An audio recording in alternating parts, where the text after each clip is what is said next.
Друзья, всем привет!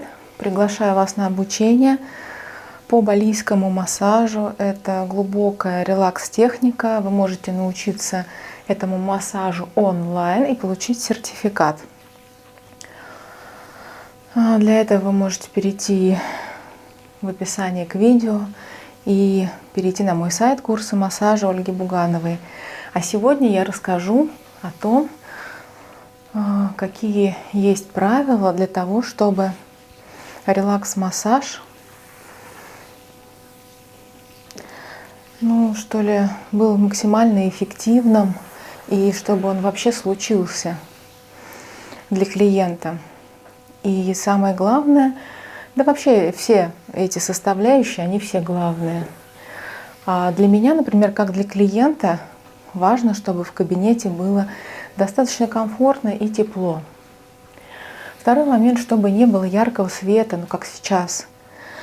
Чтобы был максимально приглушенный свет, то есть тепло, минимум света, приятная музыка. Даже, может быть, она не супер будет приятная, но она будет медленная. В основном это музыка без вокала, без каких-то ударных. Вот такая музыка считается максимально расслабляющей для нашей нервной системы. Следующий момент. Клиент должен тоже прилагать некоторые усилия для того, чтобы расслабиться. Он должен обращать свое внимание и сосредотачивать его на движениях мастера, а не на собственных мыслях. Для этого тоже некий контроль сначала понадобится, потому что подчас клиенты, приходящие на релакс-массаж, они вроде бы пришли на релакс-процедуру, но они погружены в поток своих мыслей, и поэтому не удается расслабиться. Я рекомендую для этого сосредотачиваться на движениях мастера. Движения мастера должны быть достаточно медленными. Не обязательно это поверхностные какие-то поглаживающие движения. Они могут быть достаточно сильными и даже где-то, может быть, чуть-чуть чувствительными, но переносимыми и не вызывающими замирание дыхания и напряжение у клиента от боли. И они должны быть повторяющимися, то есть однообразными и медленными. Одно движение вы можете повторять от 8 раз и больше. Это создает тоже такой расслабляющий эффект для нервной системы. Предсказуемость и понимание того, что делает мастер, дает клиенту доверие и возможность расслабления. Также для релакс-массажа, как и для любого массажа, но для релакса это достаточно важно, чтобы было какое-то вкусное масло, чтобы оно приятно пахло, приятно для клиента, не для мастера. Поэтому можно спросить сначала у клиента, прежде чем добавлять эфирные масла в основное масло, которое подогревается, оно должно быть теплым, и спросить, какие запахи клиент предпочитает. Здесь мы не ориентируемся на то, что есть запахи для расслабления нервной системы, и не навязываем клиенту, что, вы знаете, вот этот запах, он для расслабления, поэтому он вам нужен, и только вот это масло эфирное может дать вам расслабление. Ориентируемся больше на потребности клиента и на то, что клиент говорит: да, вот сейчас мне бы хотелось, чтобы было добавлено эфирное масло мяты. А кому-то нравятся цитрусовые ароматы в данный момент жизни, в данный период, вообще, может быть, даже на сегодняшний день. Поэтому ориентируемся больше на то, что желает клиент. Еще какие моменты? То есть помещение, что тепло должно быть, что должно быть неяркое освещение, должно быть теплое масло с приятным ароматом, музыка спокойная, без ударных и без вокала лучше. медленные движения, глубокие, однообразные. И вот в такой обстановке клиент может максимально расслабиться.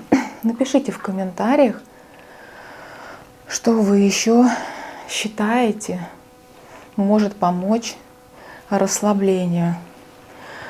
Ну, шутки тоже приветствуются, конечно. Но я больше про то, что действительно, чем бы, что такое добавить в массаж, да, чем бы еще насытить процедуру релакс-массажа, чтобы позволить клиенту расслабиться. Также я клиентам рекомендую, как я и говорила уже, внимание переводить на движение мастера, то есть вниманием быть в движениях мастера. И второй момент,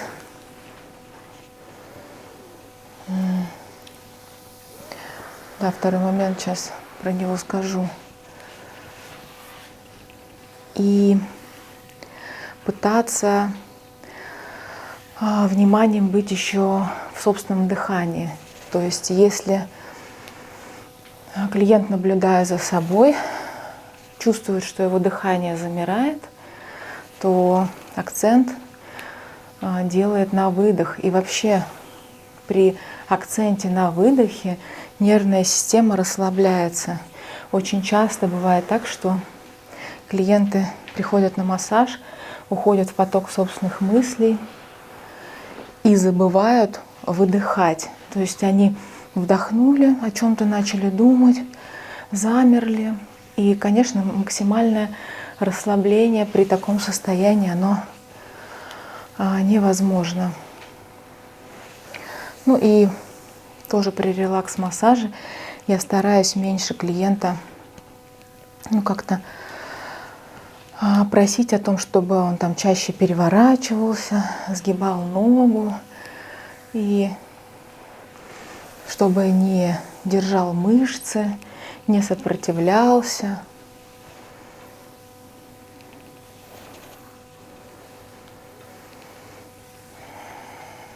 То есть очень медленно.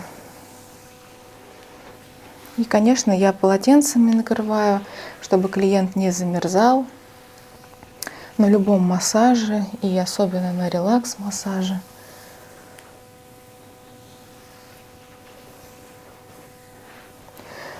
Кто хочет научиться такому массажу, можете переходить на мой сайт.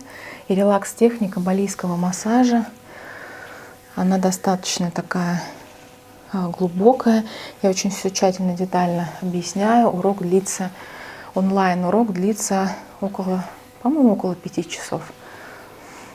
И вы можете в любое удобное время смотреть обучение и вместе со мной делать релакс-массаж. Все, друзья, я с вами прощаюсь. Ставьте лайки, пишите еще в комментариях, что вы считаете необходимым учитывать в релакс-массаже для лучшего расслабления клиента. Все, пока.